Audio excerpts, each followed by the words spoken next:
Selamlar herkese. Gistarot'a hoş geldiniz. Umuyorum ki keyfiniz, sağlığınız, neşeniz yerindedir. Açılımlara gösterdiğiniz ilgiden ötürü öncelikle çok teşekkür etmek istiyorum. Eksik olmayın, var olun. Geri bildirimleriniz, mesajlarınız, beğenileriniz, abonelikleriniz her şey o kadar hoşuma gidiyor ki çok teşekkür ederim her şey için. Hiç hatırlatma gereği hissetmiyorum açıkçası ama bir teşekkürü borç biliyorum elbette. İnanın ben de keyif alıyorum. Mümkün olduğunca video çekmeye çalışıyorum, açılım yapmaya çalışıyorum. Bazen olmuyor, istediğim gibi gitmiyor. Bir şekilde yapamıyorum. Bazen bazı açılımları öyle kötü hissettiriyor ki bana yüklemek istemiyorum. Ki yüklemiyorum da. Çünkü kolektif mesajlar bazı arkadaşlarımız gördüğü her şeyi üzerine alabiliyor. Bir yerde uyumlanıyor ve geri kalan açılımda ona uygun hissediyor olabilir ve ne bileyim bazen çok sert mesajlar geliyor gerçekten. Kimsenin böyle mesajlarla karşılaşmasını umuyorum. Özel açılımlarda, bireysel danışmanlıklarda bunları söylemek mümkün olabilir ama kolektife, büyük çoğunluğa bu mesajların uyacağını yani alanınızı kirletmek, enerjinizi bozmak istemiyorum açıkçası. Güncel enerjiler diyeceğiz. İlk önce tabii ki önce geçmiş sürecinize bakacağız. Sonra niyet ettiğiniz, aklınızda olan o kişi kimse onun hakkında bir sürü soru hazırladım. Bir sürü de demeyeyim gerçi 8-9 tane soru. Ama geçmişinizden başlayıp güncele doğru, daha doğrusu size dair planlarına, düşüncelerine doğru yavaş yavaş geleceğiz deyip başlamak istiyorum hemen. Açılımlar her zaman belirttiğim gibi zamansızlığa niyetli ve videoyu denk gelip izleyecek olan sizlere en doğru mesajları iletme maksatlı niyet alıyorum.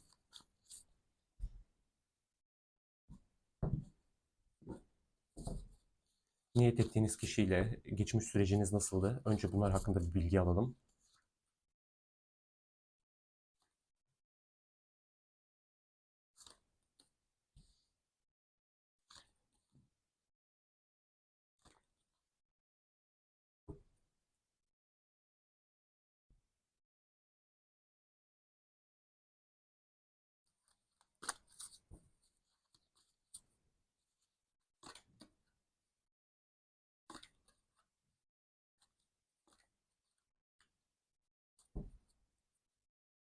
Ya bu kısımdan emin olamadım ama Kupa Kraliçesi'nin yanında olduğu için bunu siz olarak biraz aktarmak istiyorum. Sanki çok fazla duygunuz vardı, çok fazla isteğiniz vardı. Bu tabii her iki tarafta geçerli. Ama belli bir noktadan sonra bu kadar duygunun, bu kadar düşüncenin pek de iyi gelmediğini düşünmüş olabilirsiniz. Belki bu ilişkiyi oldurabilmek adına çok çabaladınız, çok emek harcadınız, çok fazla duygunuzun olduğunu söylemem mümkün. Bir yandan da geçmişi sorgulayıp acaba bu yaşadıklarımdan büyük bir ders mi çıkarmalıyım, aynı insanları mı çekiliyorum, alamadığım bir ders mi vardı gibi düşünceleriniz olmuş olabilir. Yani onun ailesiyle, onun çevresiyle ilgili benzer problemler yaşamış olabilirsiniz ya da böyle karma demek istemiyorum ama yani hep aynı insanları mı çekiliyorum acaba diye sorguladığınız, düşündüğünüz bir evreden geçmiş olabilirsiniz bu kişiyle ilgili. Sanki biraz köklerinizle alakalı bir mevzuymuş gibi hissetmiş olabilirsiniz. Tabii bu herkes için pek mümkün olmayacak ama şöyle diyebilirim. Yani geçmiş ilişkinizde ya da ilişkilerinizde ama tabii burada özellikle niyet ettiğiniz bir kişi olduğu için onun için söylemek daha mümkün. Yani onunla olan sürecinize baktığınız zaman şey diyor olabilirsiniz. Ya ben benzer ilişki durumları mı çekiyorum hayatıma ya da almam gereken bir ders var burada. Acaba bunu öğrenemediğim için mi sürekli benzer durumlarla karşı karşıya kalıyorum demiş olabilme ihtimaliniz yüksek bu insanla ilgili. Aynı zamanda evet bu kadar duygunuz var. Bu kişiye karşı kuvvetli arzular, istekler içindesiniz. Çok fazla anaç, sevecen tavırlarla yaklaşıyor olabilirsiniz. Yani sizi bayağı oldukça hassas görüyorum bu kişiyle olan yaklaşımınızda. Ama sanki bir süre sonra siz de kafanızı ya da odağınızı başka bir alana çevirip size iyi gelecek yerlere belki ruhunuzun, canınızın acıdığı alanları iyileştirmeye, şifalandırmaya yönelik uğraşlar harcamış olabilirsiniz. Bir yandan arzularınız, istekleriniz var, kişiye dair umutlarınız var ama bir yandan da çok fazla sevecen oldun, çok fazla verici oldun, birazcık silkelen ve kendine gel deyip mantıklı bir alana duygularınız olduğu halde düşünme kısmına geçmiş olabilirsiniz bu insanla ilgili. Bakın yani çok fazla şey var. Kök teması, kök çakra geldi burada da. Burada bir aile kartı var. Şu desteği görüyorsunuz buraya. Burada da bir kabile kartı var. Yani burada yine bir kök çakra, yani sanki geçmiş bağlarınız, belki geçmiş eski alışkanlıklarınız, bu alana doğru bir evrilmiş olabilirsiniz. Bunları düşünüyor olabilirsiniz son zamanlarda ya da ilişki süreciniz boyunca belki yaşadığınız ayrılıktan sonra bunları biraz daha kafaya takmış olduğunuzu söylemek mümkün. Deste altımızda bir dönüşüm kartıymış. Ne yapalım? Şunları hemen bir toplayayım. Tekrar kullanırız. Belki aynı kartlar gelir.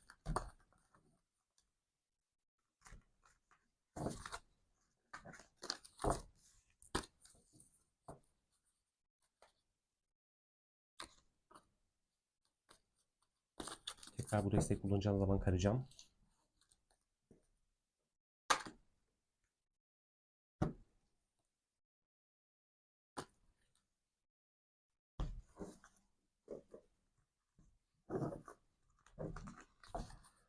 Şimdi hemen şeye bakmak istiyorum. Niyet ettiğiniz kişi şu anda genel enerjileri nasıl, ne durumda?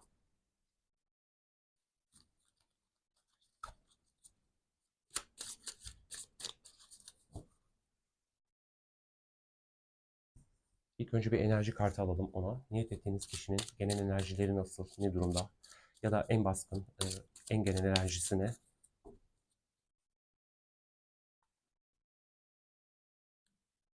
Deste altımız Venüs kartı. Keyifli zamanlara ulaşmak istediğinden bahsediyor. Şu an seçtiğimiz kartta Uranüs, özgürlük sevgisi, kendi yoluna gitmek, hafif gerginlik, abartma eğilimi. Peki niyet ettiğiniz kişinin genel enerjileri ne durumda şu an?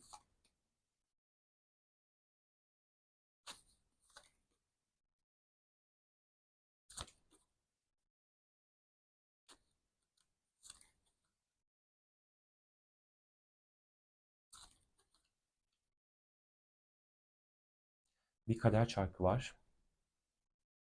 Deste altı olarak. Bu kişinin gündüzler enerjileri ne durumda dedik.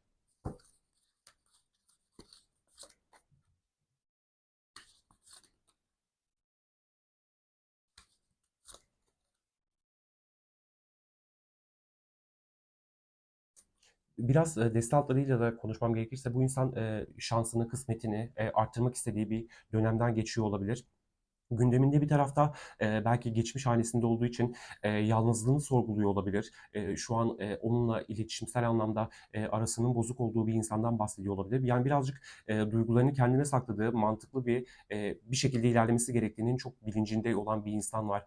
Hali hazırda hissettiği güçlü duyguları da olabilir. Bir dileği vardır. Bunların kabul olmasını istediği, arzuladığı bir evreden geçiyor olabilir. Sanki hayalleri var ve bunlar için çabalaması gerektiğini, uğraşması gerektiğinin çok bilincinde ve sanki artık bir adıma geçmiş, sıkıntılarının üstesinden gelmek için, o hayallerine ulaşmak için yapması gerektiklerini içsel olarak bildiği bir süreçten geçiyor diyebiliriz enerjisel boyutta. Ya bir yandan bir özgürlük sevgisi var, sevdası var daha doğrusu. Şu an nelerle uğraşıyorsa biraz abartma eğilimi taşıyor olabilir. Bir yandan da olduğu alan ona keyif vermiyor olabilir. Yani sen bunları yapıyorsun ama içinde bir huzursuzluk söz konusu. Asıl istediğin bambaşka bir şeyken e, garip garip bir ruh halinde olduğunu görüyorum açıkçası kartlarda şu an. Peki niyet ettiğiniz kişi şu anda hayatında nelerle uğraşıyor? Nelerle meşgul? Bir tılsım altılısı dönüyordu. Döndü daha doğrusu. Niyet ettiğiniz kişi şu anda hayatında nelerle meşgul?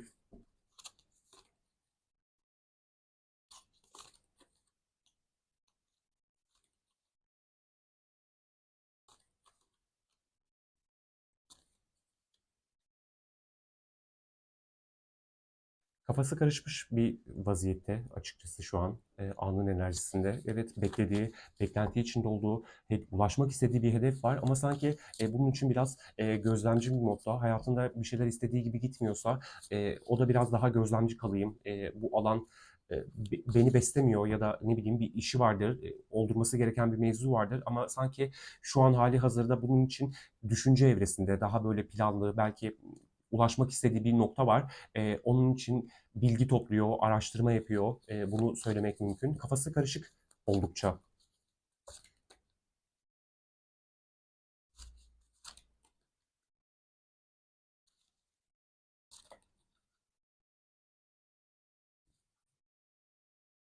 Bakın yani şansının dönmesini istediği bir evrede ve dediğim gibi kafası karışık kupa yedilisinin altına yeni başlangıçlar yapan, ne istediğini bilen bir insan geldi ama burada kupa yedilisini de görünce sanki açıkçası nasıl bir başlangıç yapacağını tam oturtamamış bir insan var. Evet, kafası netleşsin istiyor ama bu konu hakkında birazcık daha bilgi toplayayım ya da neyi nasıl yapayım çok emin olamadığı bir noktada aile seven, güvenilir, duygusal, sadık, yani geldiği nokta bu. Acaba bir hedefe mi odaklanmalıyım? Belki aklında biri var, belki sizsiniz, belki başka bir ilişkiye mi başlasam? Bu konuda bir emin olamıyor. Şu an hali hazırda hayatında neyle uğraşıyorsa ona biraz tutulmuş, yorgun hissettiği bir dönemden geçiyor. Çünkü beklenti içerisinde olduğu bir alan var.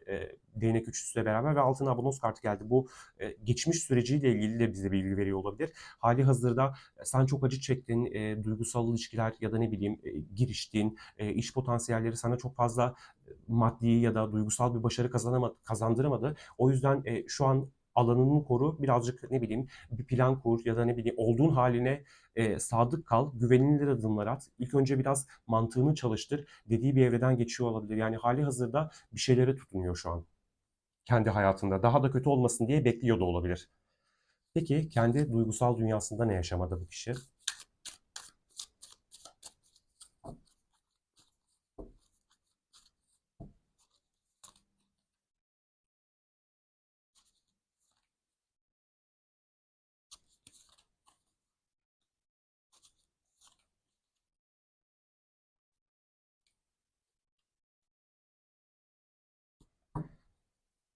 Zafer kazanmak istediği bir alan var. Somut adımlarla, belki ağır aksak, yani hedefleri var ve bu hedefler öyle şey değil, üstünkörü halledebileceği bir şeyler değil. Yani şu an aklında bir insan olabilir. Bu kısmı ilerleyen sorularda birazcık daha netleşeceğiz.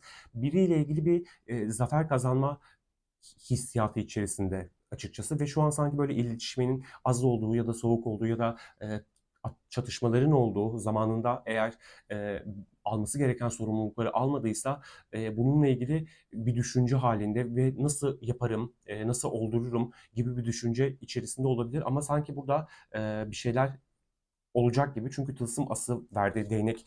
Yani bir süredir tıkanmış hissediyorsa kendini duygusal olarak artık buradan adım atmanın derdine düşmüş diyebilirim. Biraz destek istiyorum buraya.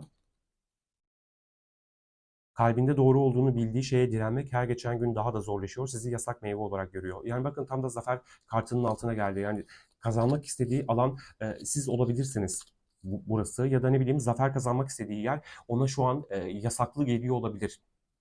Yani bu sizden bağımsız da olabilir. Çünkü kendi duygusal hayatını soruyoruz burada.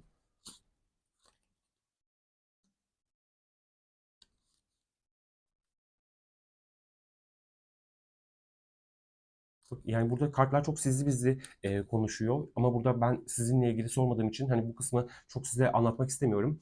Ama şöyle anlatacağım. Yani doyumsuz kartı geldi Kılıç Kraliçesi'nin altına. Dindirilemez bir susuzluğu var. Sizden başka kimsenin tatmin edemeyeceği bir susuzluk. Sizi her geçen gün daha fazla arzuluyor. Bu Kılıç Kraliçesi'nin altına geldi ve burada dediğim gibi bir sorumluluktan, artık buna hazır olduğundan bahsetmiştim. Burada bir pişmanlıkları var açıkçası. Yani bu sizinle ilgili bir soru olmadığı için size yaptıklarından ötürü çok pişman diyemiyorum ama yani burada şöyle bir kısım var. Eğer zamanında bir sorumluluk almadıysa, bunlardan kaçtıysa, onun için daha akıcı ve mantıklı tarafın bu sorumlulukları almamak, susmak, belki kendi kabuğuna çekilmekse bununla ilgili bir pişmanlığı var.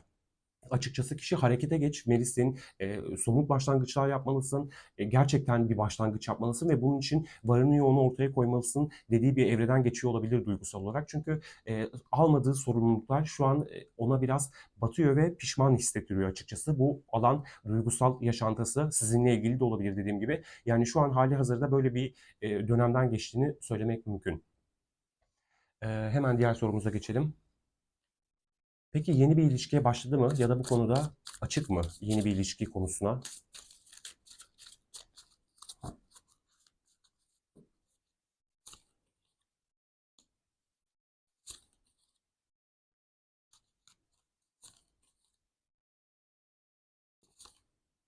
Of of of.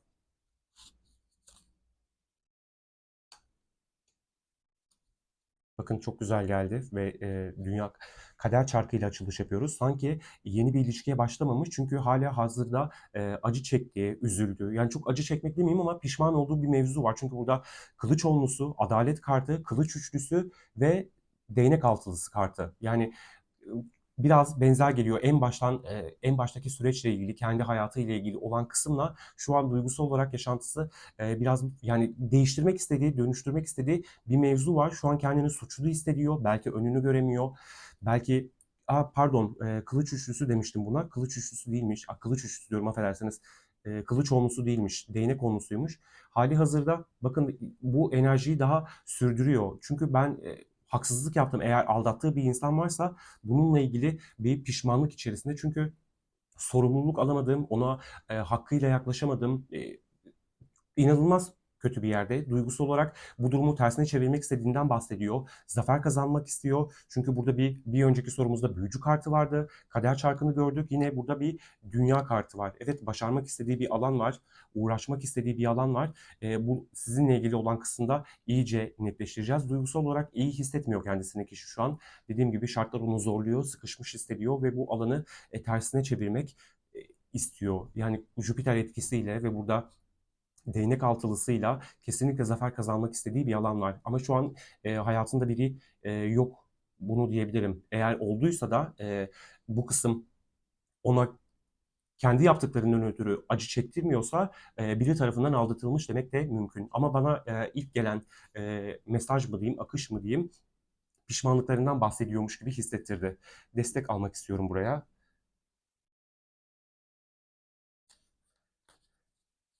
Yeni bir ilişkiye başladı mı ya da bu konuda açık mı demiştik.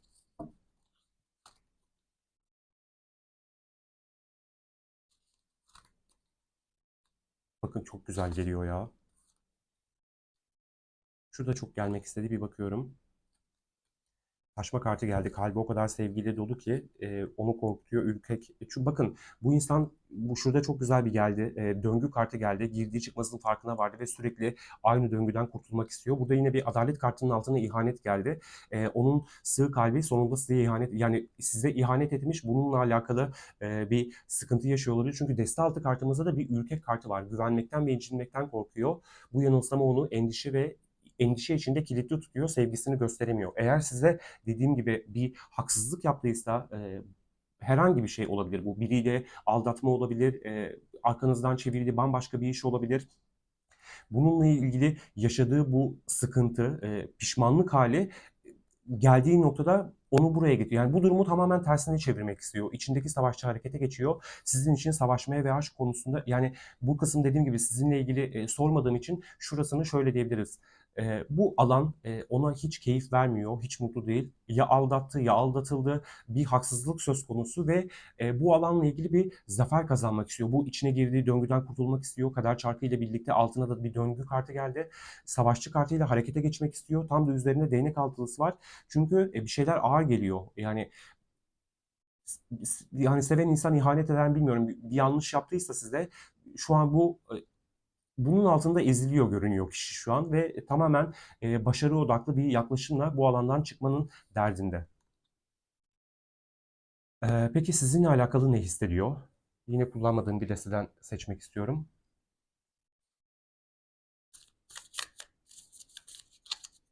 Sizinle alakalı hangi duygularda, neler hissediyor size karşı?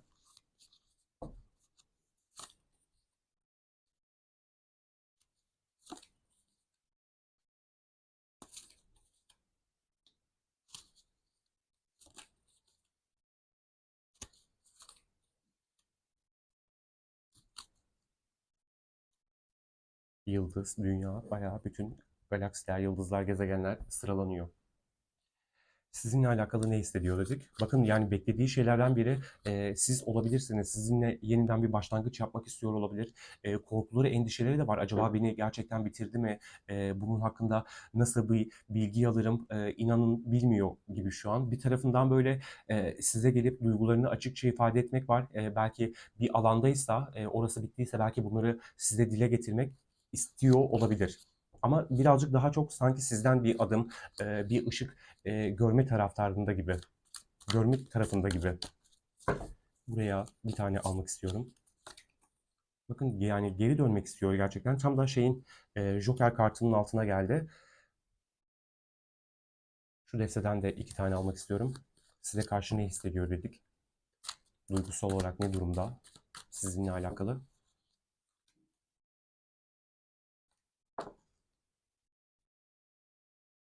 Bakın yine aile ilgili bir şey geldi. Bu bağlantıyı zorlaştıran kültürel farklılıklar, değerler, inançlar ve gelenekler var.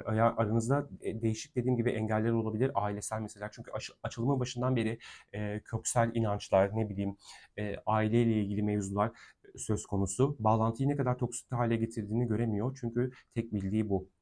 Hala geç yani sizden bir adım bekliyor olabilir. Tam da değnek üçlüsünün altına geldi. Hali hazırda sizinle ilgili umutları var. Bitmiş görünmüyor burada. Çok fazla çatışacağınızı, belki buradaki kültürel farklılıklar, inanç farklılıkları sizi bir çatışmaya sürüklüyordur. Hala bunları da düşünüyor olabilir. Yani ama sizinle sıfırdan tertemiz bir başlangıç, belki geçmişe sünger çekelim, hiç geçmişi konuşmayalım dediği bir başlangıç arzusu taşıyor içerisinde. Sizinle olan bağlantısı şu anda nasıl algılıyor peki? Sizinle olan bağlantısını şu an düşündüğü zaman nasıl algılıyor bu bağlantıyı?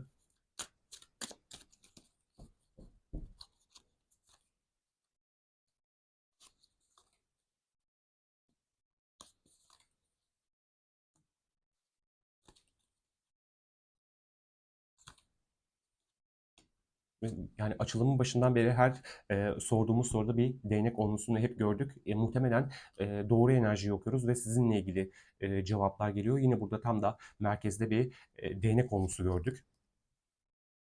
Bir tane de katin almak istiyorum buraya. Bakın yani sizin ne kadar fedakar bir insan olduğunuzu bu süreç boyunca algılamış, görmüş olabilir. Yani o diyor ki çok severdi beni. Çünkü burada bir değnek dörtlüsünde görüyoruz. Kişi almadığı sorumluluklar, tercih ettiği başka alanlar, kafasında kurduğu ikilikler e, onu öyle rahatsız ediyor ki benim diyor çok güzel bir alanım vardı, çok keyifliydim, her şey yolundaydı. Belki bazılarımız evliydi, belki evlilik maksatlı bir araya geldi. Şu an bunları düşünüp üzüldüğünü söylemek mümkün. Çok çok fazla pişmanlıkları var. İnanılmaz pişman hissediyor kendisini. Biraz destek alabilir miyiz buraya? Bakın ruhu sizinle tanıştığı andan itibaren sizin ruhunuzu tanıdı. Beklediği kişinin siz olduğunu biliyordu. Dünya kartının altına geldi. Hadi biraz daha bu kısmı geçmiş olarak yani dediğim gibi üzülüyor. Sizinle olan bağlantısını düşünüyor. Kupa beşlisi burada tamamen pişmanlık enerjileri var kişide. Bir tane de şuraya alalım. Tabii geldiği noktada size değişik zor süreçlere, durumlara soktuysa korktuğu bir evreden geçiyor olabilir. Bayağı gazabınızdan korkuyor. Artık kimsenin eğlencesi olmayacağınızı çok farkında. Öyle e, tecrübe edecek şeyler yaşatmıştır ki size artık ya zaten eminim güçlüydünüz ama böyle zorlu birliktelikler, ilişkilerden sonra insanlar ceplerine, yüreklerine daha fazla bilgi, daha fazla tecrübe koyup ilerliyor ve geldiği noktada sizin güçlendiğinizin çok farkında bir insan var. Aranızdaki mesafeye rağmen hala bağlı tutan enerjiyi hissediyor diyor destaltı mesajımızda. Peki sizinle iletişim kurmak istiyor mu? İletişim kurmak ya da bağı kurmak istiyor mu? Bunu da soralım.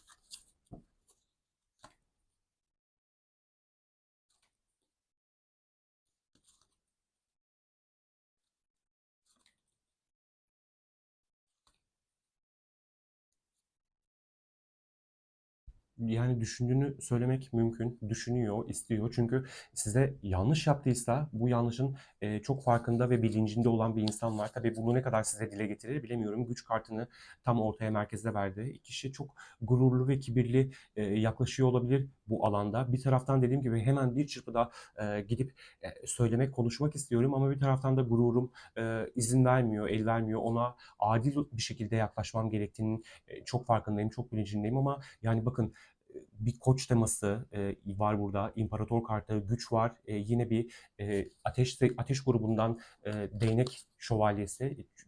İçinde bir yerlerde biliyor bu durumu. O kadar biliyor ki ama bunu size nasıl yapacak? Yapmalı mı? Eşit davranabilir mi size adil? Gururu, egosu izin veriyor mu? Geldiğin noktada bu biraz devreye giriyor gibi. Biraz destek alalım buraya.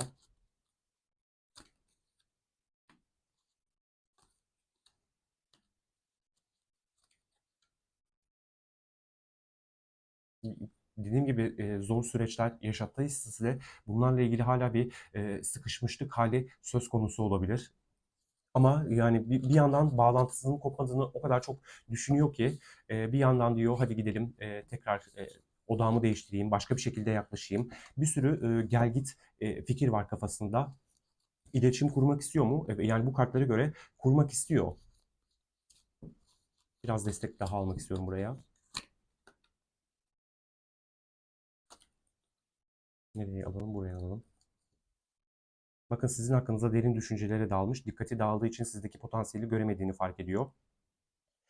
Kendinize güçlü sınırlar koymanızı ve bu sınırlara saygı duymayanlardan uzaklaşmanızı seviyor. Bu da kendisine de dahil. Bakın yani evet kesinlikle kendisi de sınır koyuyor olabilir ve sizin bu sınır koyma haliniz ona inanılmaz bir yandan da şey geliyor olabilir. Ya bambaşka bir insan. O kadar benzer yanlarımız var ki yani bu sınır koyma konusunda çok radikal bir şekilde sert çektiyseniz geldiğiniz son aşamalara doğru bu kişinin biraz hoşuna gidiyor gibi. Ama kartta şöyle bir uyarı da var. İkiniz de gardınızı indirmediğinizden dolayı savunmasız olduğunuzu öğrenene kadar bu aşk bir savaş olmaya devam edecek. Yani gelinen noktada kişi gurur ve kibirden dolayı adım atmıyorsa ve bunu böyle sürdürmeye devam ediyorsa sanırım siz de atmayacaksınız. Siz de bu durumu sürdüreceksiniz ve bu bir süre daha böyle gidecek olabilir.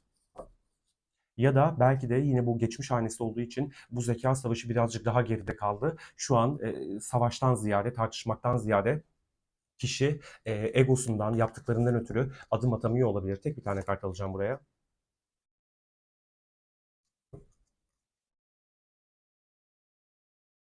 Yani alt taraftaki kartı okudum da insanların bir araya gelmesi, olumlu değişim, ilerleme.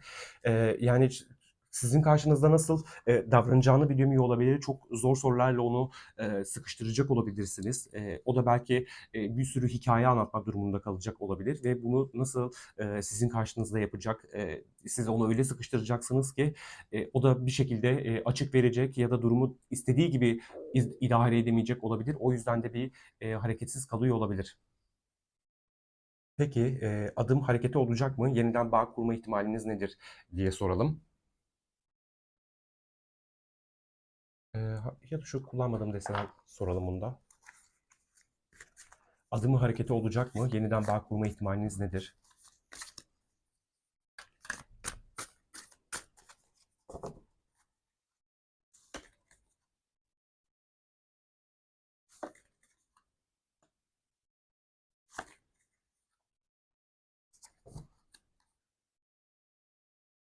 Valla siz bulunduğunuz alanda bu şekilde kalmaya devam ederseniz para kraliçesi tam da altında bir kuponusu var. Onu da gösterelim şimdi. Onun altında da bir imparatoriçe kartı varmış. Sanırım siz bulunduğunuz alanda kalmaya devam ederseniz kaçınılmaz bir şekilde bu iletişim gerçekleşecek. Çünkü dediğim gibi kişi size nasıl gelmesi gerektiğinin çok farkında. Burada kurduğunuz o sınırlar, çizdiğiniz sınırlar kişiyi şey de diyor olabilir. Burada bir evlilik kartı da vardı deste altlarında, deste altında. Ya o öyle güçlü biri ki öyle şeyler tecrübe etti ki benim yüzümden, benim çevrem yüzünden, benim etkilerim yüzünden o artık hiçbir şey oldurmayacak. Yani sanki belli bir noktadan sonra bu kişi bu gururu, bir kibiri elden bırakacak ve size adım atacak gibi görünüyor. Tek bir tane kart alacağım buraya. Kendisini hapsettiği hapishaneden kurtuluyor ve onu sizden uzak tutan her şeyi geride bırakıyor. Yani eninde sonunda sanki buraya evrilecek gibi görünüyor kişi. Seçtiği bu alan neyse, özgürlük sevgisi uğruna koştuğu alan neyse, bu sizin de bu yaptığınız soğuk, akılcı, mantıklı olarak kendinizi uzak tutmanız kişiyi o bulunduğu alan neyse oradan çıkarılacak görünüyor. Ve zaten kişi bir süredir bunu düşünüyor. Bir süredir aklında bunlar var. Zaten bir önceki açılımlarda da hep bunlar yansıyor. Peki bu insanla ilgili kartlar size bir şey söylesin. Bir tavsiye, herhangi bir şey.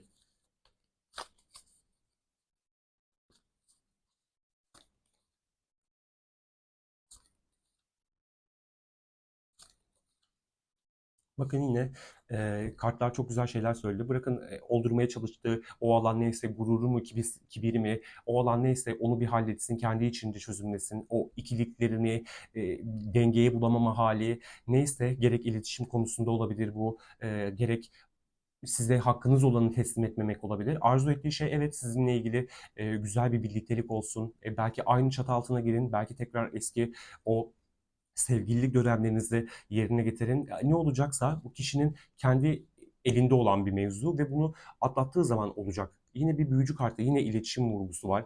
Yani kartlar şey de diyor olabilir size. Bakın değnek üçlüsü yine. Aşk seçilmişler için bir gemidir. Gerçekten aşıksa, gerçekten seviyorsa hiçbir engel olmayacaktır önünde. Ne kadar nasıl bir hizaya girmesi gerekiyorsa mutlaka o hizaya girecektir. Bir tane de tavsiye kartı alalım.